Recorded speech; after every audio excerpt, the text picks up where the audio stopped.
seen that yet this season, but yep. I think it's up to aiming. The Nautilus is such a weird ban because I feel like Nautilus Ezreal is not a lane that we see all that often. Just wanting they to could also just play Leona instead, you know, if they want to play like that. So I agree with you. It's a weird one. Carrier could be going towards the Leona like you're talking about. They have banned away a couple of the range supports. Nautilus is really good anti-dive. So if you want to win a smashing, crushing bottom lane and look for Pantheon dives, then the Nautilus can be a problem.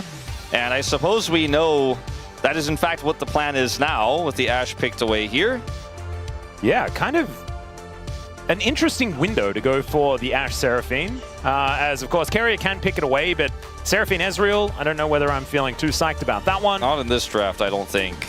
As that's an Anivia. We're just hovering it for the moment. We'll see whether the Anivia into Jace is what Doran's going for on the top side of the map. He could just play a tank, I think, and be happy with that. Never mind, he's a bird. Unless Carrier's going to play it and take a little bit of a leaf out of the on-book, that's what he's doing.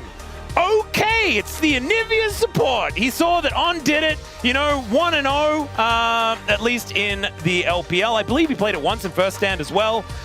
My goodness. Okay, Carrier, he's been paying attention to what's been happening elsewhere. This pick doesn't necessarily stop the Seraphine, but it makes it a little bit trickier to play out. And once he has level 6, they can keep up a lot. Lane for T1. Let's see how it goes as we jump into the Rift for game number 1.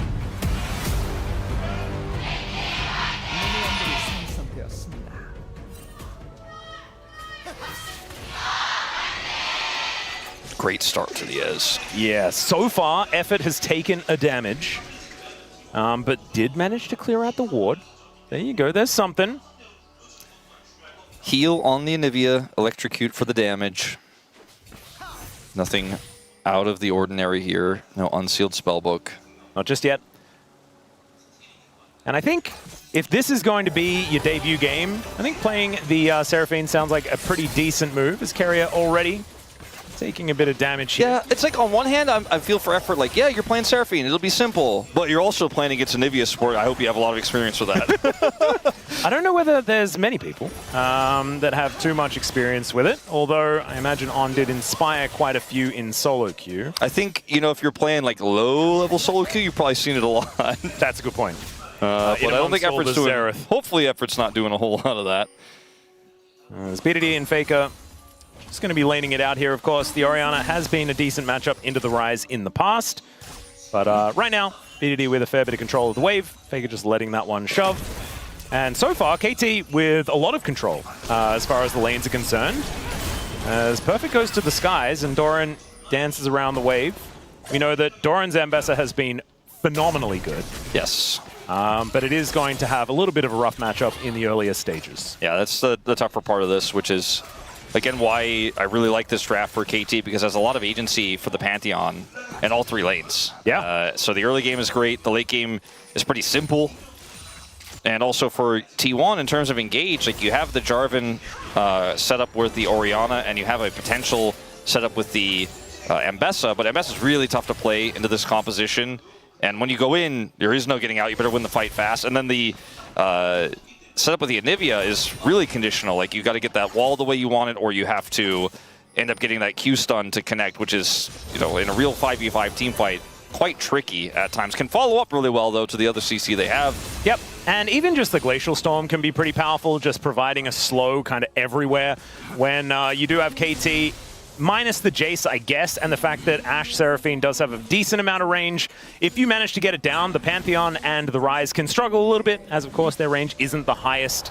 So you can control the battlefield there. I think that, you know, Carey is a creative player. He cooks. And we know that he will be able to find ways for this wall to work out. As speaking of things working out, Owner is making his way down towards the bottom lane, but KT just going to move their way out of there. Beat drop pretty good there from Effort to get some damage onto Carrier, who does take a fair bit, but still takes back about what he dishes out.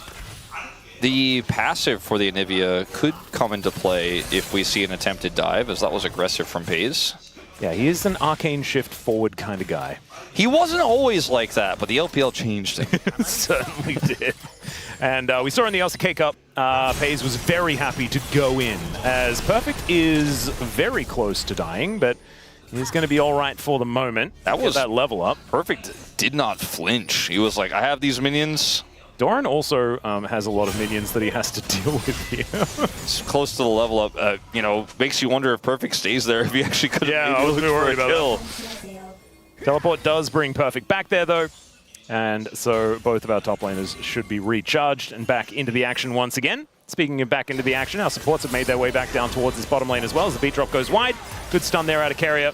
Finds a fair bit of frostbite towards effort on this Seraphine. The Anivia doesn't really hurt people until the electric goes off. You're like, oh, okay. It can kind of hurt people, but when the Q hits, you're like, oh, did that heal? I feel like your combo also is just so consistent at proccing electrocute if you do manage to land the Q properly. So it's pretty nice if you manage to get it down over and over again.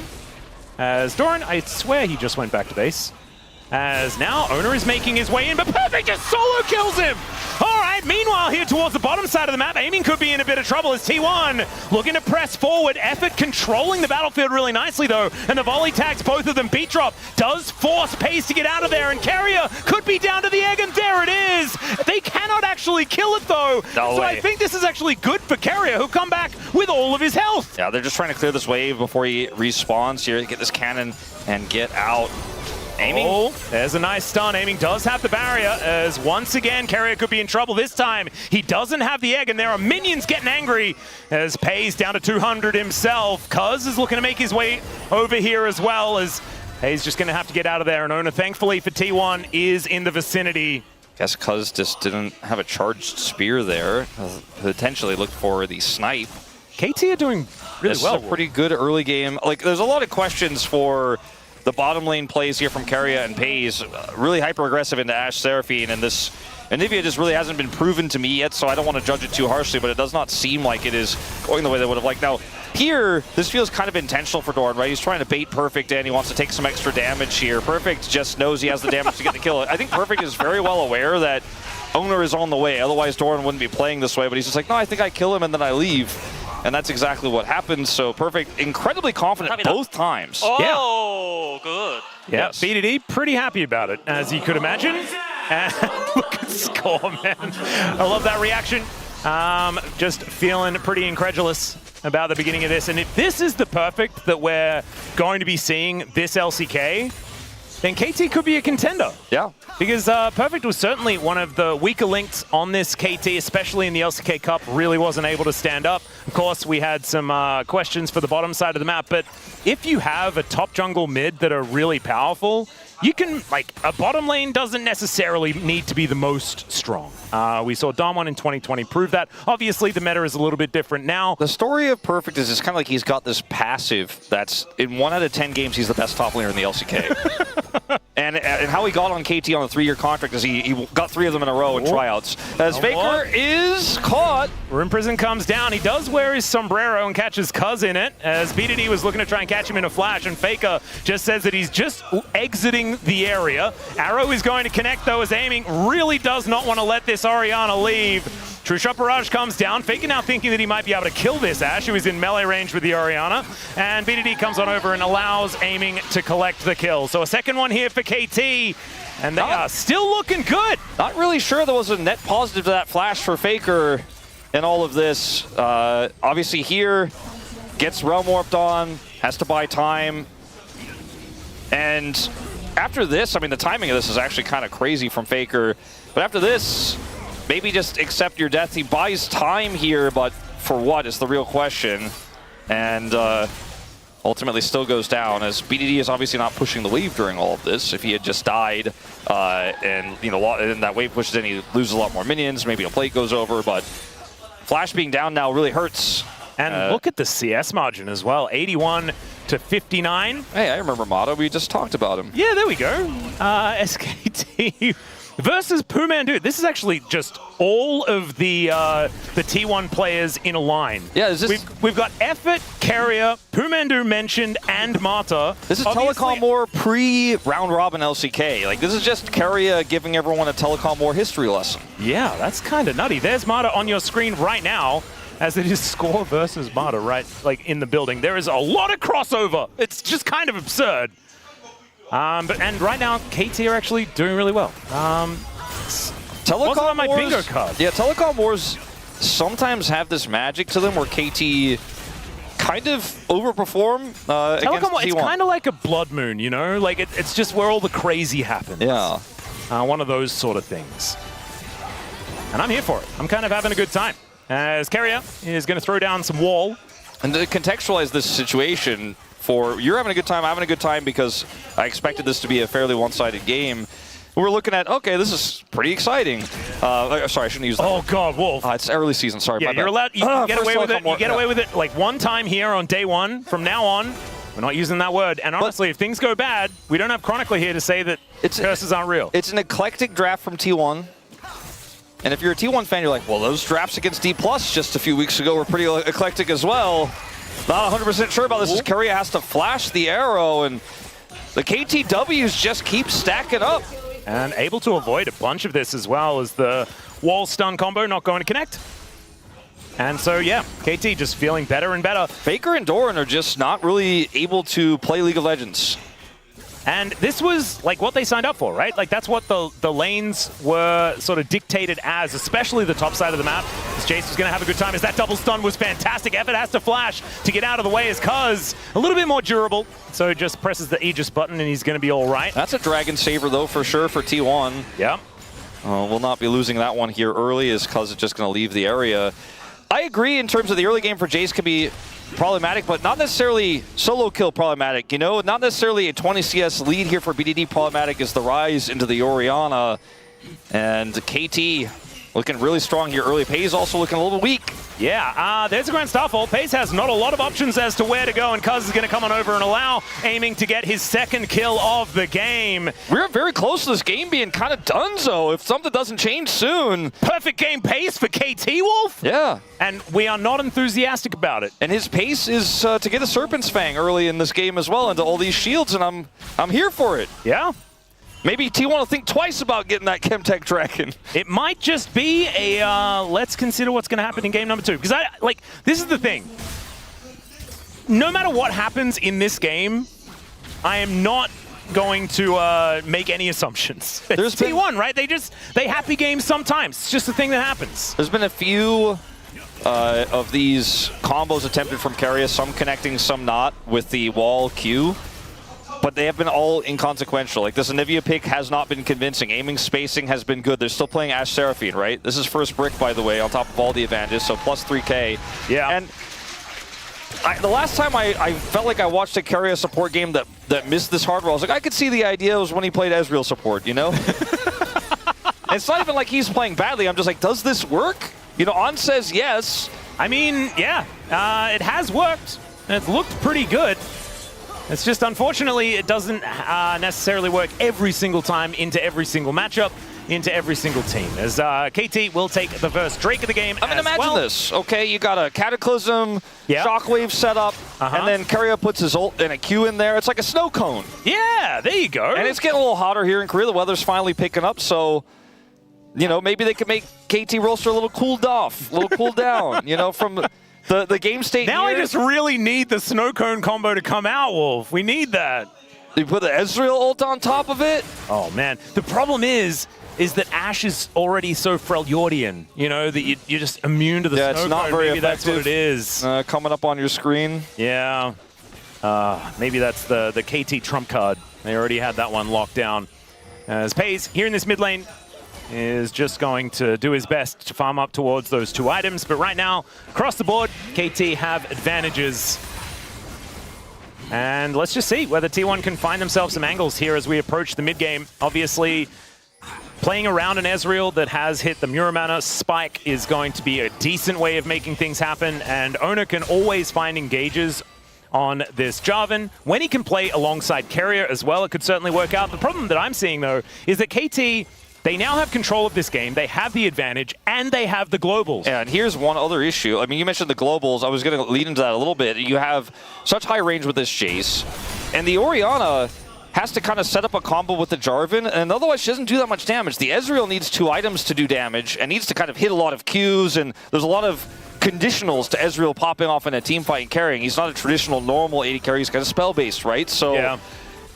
These are issues that T1 have to face on top of an already significantly accelerated Jace in the top lane. and an Ashe that's also sitting 300 gold ahead. It's not the craziest lead here that we've ever seen in a 2-kill Ashe lane, but it's still a significant one. And the finesse that's required here for T1 to play this composition hasn't been shown in the laning phase just yet, but we know T1 outside of lanes with deficits has gotten big comeback wins in the past. Well, let's see whether it's going to work here as Keria puts away the Storm. And Drake not exactly close by, as that is a really good disengage wall from Keria. The arrow going to be eaten, and no chance of a follow-up there. And Doran is, by the way, I was just going to mention, he's just been left on this island. This lead is getting bigger. And he's like, and look at Perfect. He's taking another plate here. If this is a solo queue game, Doran is like, well, I guess we'll just let him have the Nexus, you know? Yeah, he's like angrily pinging. I thought there was a Jarvan in this game. Yeah, this is a tough one. And I think that, honestly, T1 are doing the right thing. There's not a whole, like, doubling down on a losing situation is not really what you want to do. The problem is there's no winning situation to head towards. Yeah, I mean, playing through the bottom side of the map when there's a Mbessa hitting your, or sorry, a Jace hitting your inner turret, with Mbessa just kind of crying. I think maybe playing through that, trying to stop that Jace might be something that you could do. Yeah. But again, there's not a whole lot of winning anywhere. And that's the problem with this draft here for T1, is the bottom lane needed to go better than it did, or jungle intention needs to go top side.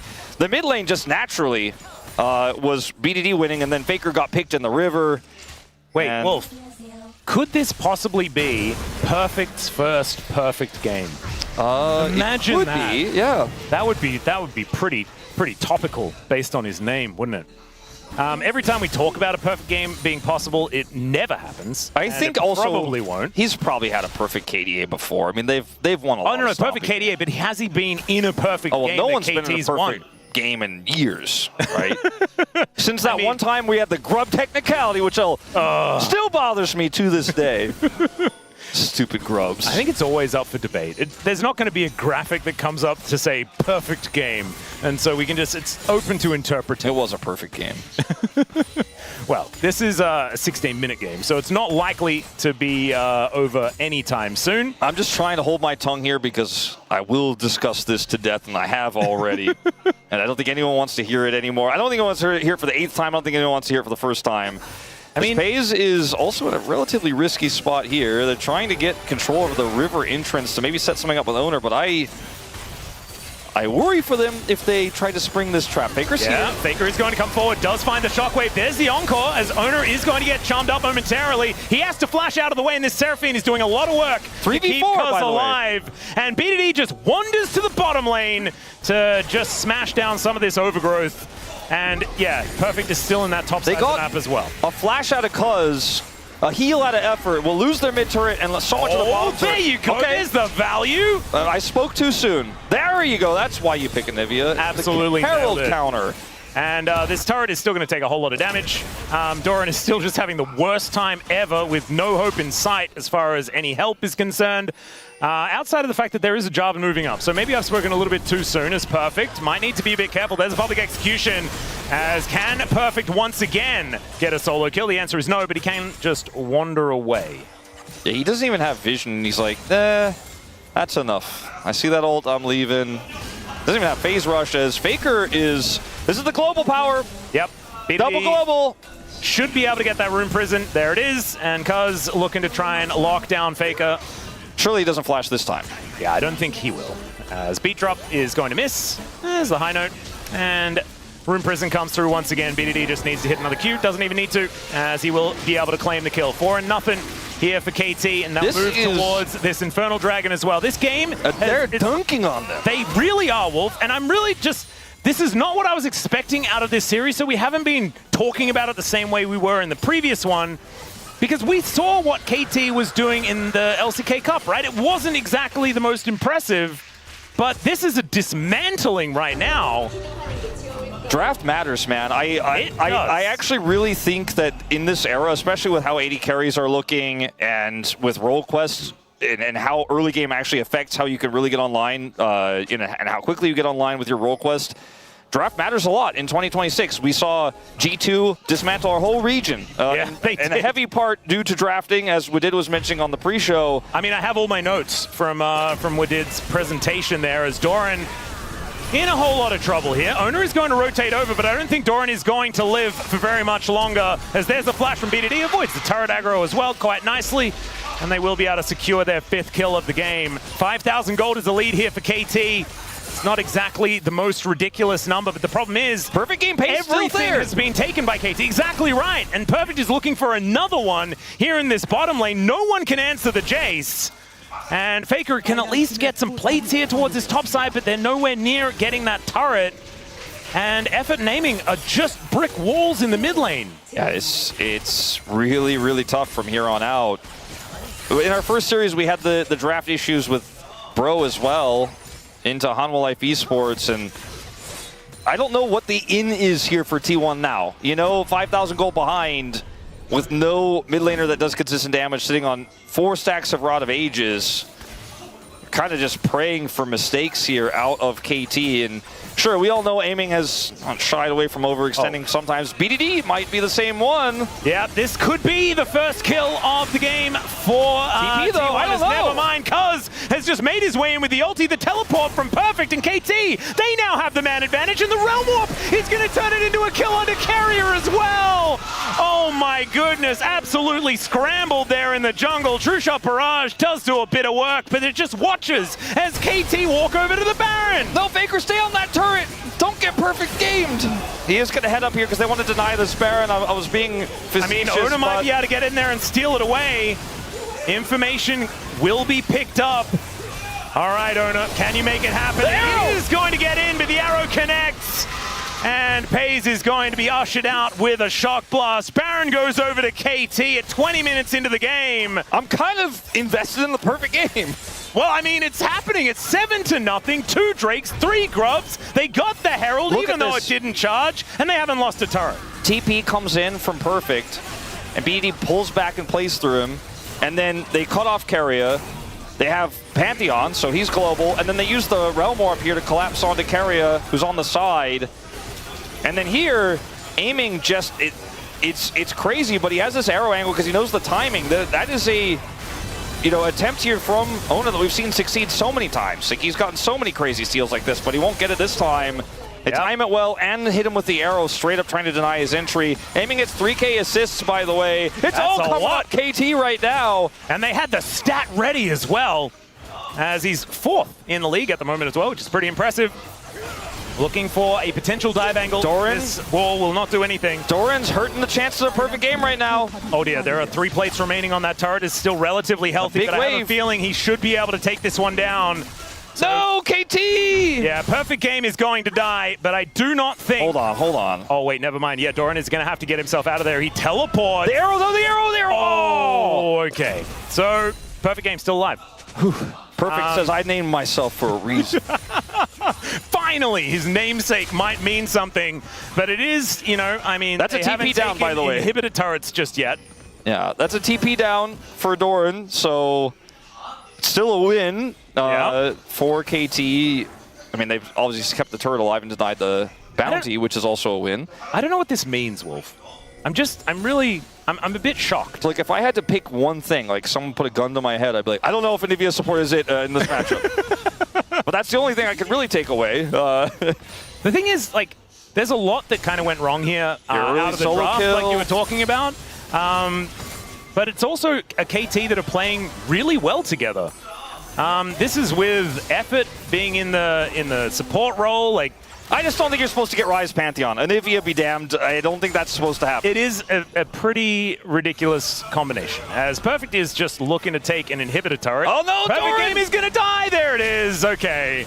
So KT not going to be able to collect that one, but 1 turret away as the Encore is going to connect. Faker gets hit by the beat drop as well, and now everyone else has to deal with Cuz, who will find the stun onto Carrier and turn him into mincemeat. Down he will go. BDD now put into the Cataclysm, but he'll take down the Jarvan and keep himself alive. They're going to break open the base, and KT are going to obliterate T1 here in game number 1. Most one-sided game of LCK so far. We've only had 3. I love that sample size, Wolf. Beautiful stuff. Public execution comes in, but for whom? And,